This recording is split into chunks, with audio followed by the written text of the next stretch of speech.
For this video, I'm going to show you how to do some different surface decoration techniques for your trivet. Remember, you have to do at least 2 different techniques, but you can do more than 2 if you want.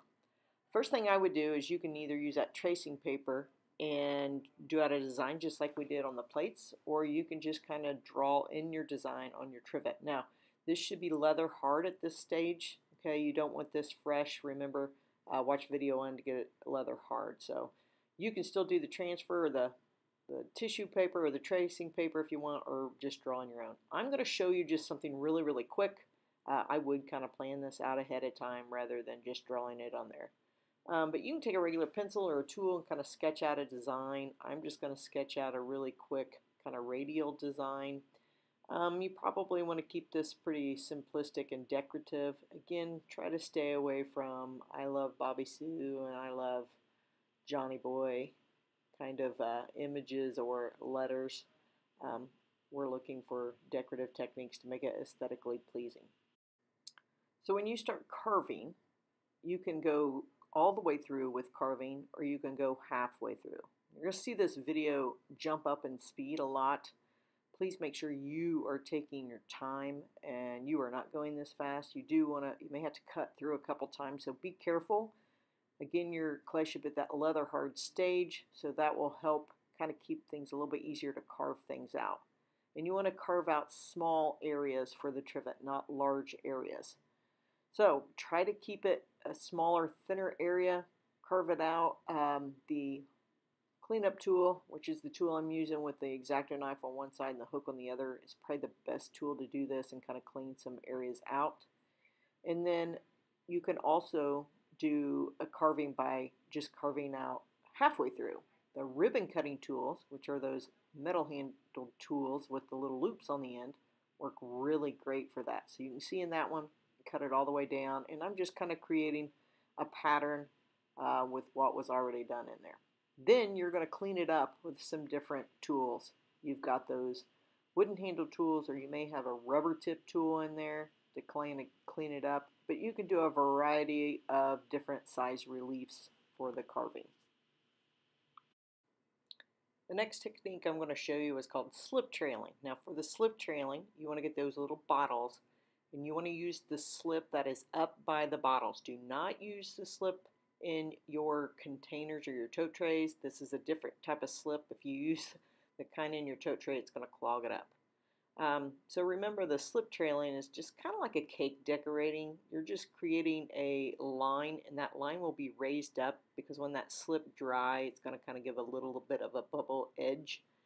And basically all you're going to do is kind of draw some lines with this. So it's going to give you more of a raised surface, not a carving surface. So carving goes down in, the slip trailing will come up. And when you are done, it is very important that you wash and rinse these little containers out really well so they don't clog up for the next person. So warm water through it, squirt it out through the nozzle, make sure that it is cleaned out really well.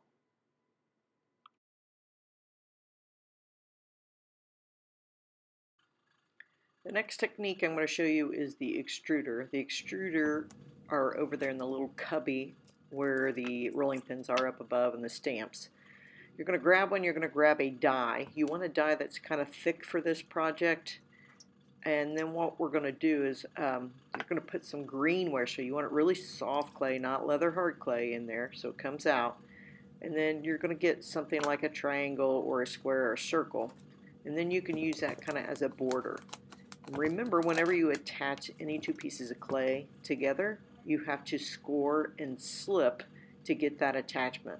Okay, the score kind of grabs onto the slip. The slip is like the glue. So the slip, you're going to use the container in your box. And since the extruder pieces aren't real big, you don't have to score those. But you do want to kind of press it down into it. And then you will clean up the edges with one of the tools or your fingers in the tray.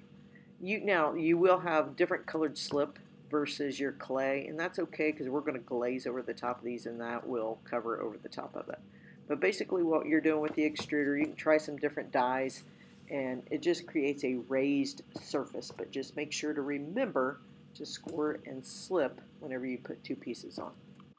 Now, something that's really important though is make sure you clean out this extruder when you are done. So make sure all the clay is out of it, the dye is cleaned out, because if not, this makes it harder for the next person who uses the extruder. So please make sure you clean it out. The last technique I'm going to show you is the applique.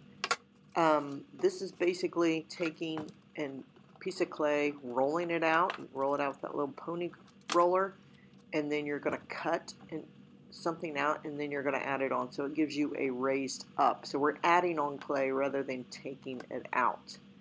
So remember, just like the extruder, anything you add onto your clay, you got to score and slip. Since this is bigger, put a little bit of slip or score both sides.